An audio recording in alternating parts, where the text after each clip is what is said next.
咁咧，今日我想講一個對女士好殘酷嘅真相啦。咁咧，周不時咧有啲女士 DM 我話想參加我嘅配對服務啦，跟住咧佢哋就會有一個 concern 啦，就話我淨係想要拍拖結婚嘅對象，我唔想俾男人玩啊。咁咧，我又想講一樣嘢啦。其實男人咧對於玩嘅對象咧要求係高過對揾老婆嘅對象，因為咧玩嘅男人佢係尋求即時嘅感官滿足啦，所以咧其實佢對女人嘅樣貌身材咧要求係極高嘅。但係咧佢哋揾女朋友啦、揾老婆啦，又係另一套標準啦。嗱，當然咧樣都係要靚嘅，咁但係咧佢哋更加睇重咧係女人嘅內涵啦、presentation 啦、性格等等啦，咁咧。所以其實咧，低質素嘅男人咧就可能會用女士想揾老公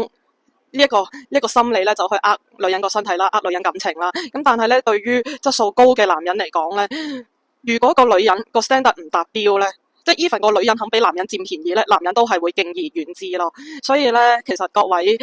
如果質素還 OK 啦，但係又唔係特別高嘅女仔咧，其實真係不必過濾咯，因為高質素嘅男士咧，佢哋真係不屑於去花時間去呃女人去獲取呢啲蠅頭小利咯。拜拜。